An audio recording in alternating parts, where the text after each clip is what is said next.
In the neutral zone of Sector 9 Delta aboard the interstellar station Pax Terra, a diplomatic summit was underway. Representatives from 16 civilizations had gathered under the banner of peace. Among them was Earth's diplomat Ambassador Liara Voss, calm and composed behind her translucent visor. Across the marble-floored chamber stood Commander Trevik of Zarnok Prime, a hulking warborn creature, his armor engraved with the emblems of conquest. Trevik didn't believe in peace. He believed in strength, and the humans, soft-skinned and quick-tongued, disgusted him.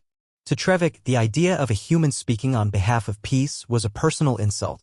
The Zarnok had conquered 12 worlds in their quadrant. What had humans done? Built floating cities and sent poetry to the stars. Weak. So, when Voss approached him after the opening speeches offering a simple handshake, Trevik acted.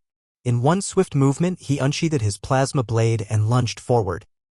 Before anyone could react, his blade was inches from her chest. And then, time stopped. A sharp pulse of blue light rippled through the chamber. Trevik froze, mid-strike, eyes wide.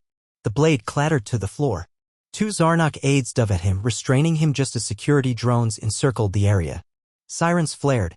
Ambassador Voss hadn't flinched. Within moments, he was subdued, stripped of his rank badge, and escorted to an isolation cell. The room buzzed with chaos. Delegates shouted. Security protocols activated. War seemed seconds away. But Voss raised her hand.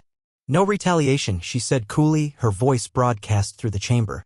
Let Earth handle this. 2 hours later, Zarnok Prime was gone. Not attacked. Not bombarded. Gone. A Class 17 planet, home to over 9 billion Zarnok, simply vanished from star charts. Where it once orbited its twin suns, there was now only dust and silence. The Galactic Council reeled. Emergency meetings were called. Surveillance satellites combed the sector. There were no explosions. No energy signatures. Just absence. Only one clue remained. In Trevik's cell, he found a small data chip on his cot. It had not been there before. He inserted it into the wall console, hands trembling. A hologram appeared. It was Liara Voss. She wore the same calm expression she had at the summit. Commander Trevik. I am not a diplomat. Not entirely. I was trained on Earth, yes, but my real training happened far away. Our ancestors left Earth 12,000 years ago, and some evolved differently. They returned only recently. I'm one of them. What you tried to kill wasn't just a human. You attacked something you didn't understand. Something ancient. Something capable. You didn't just insult Earth.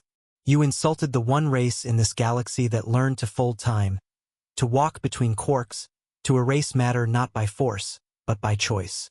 We didn't want to do this, but it was necessary. The message ended. Trevik screamed. The guards didn't stop him. His species, his home, his empire, all wiped out in less time than it took to finish his speech. The next day, the Zarnok were formally removed from the Galactic Council. Those who survived on off-world colonies were ordered into exile. No one spoke of Zarnok Prime again. It became taboo, a silent cautionary tale. As for Ambassador Liara Voss, she returned to Earth.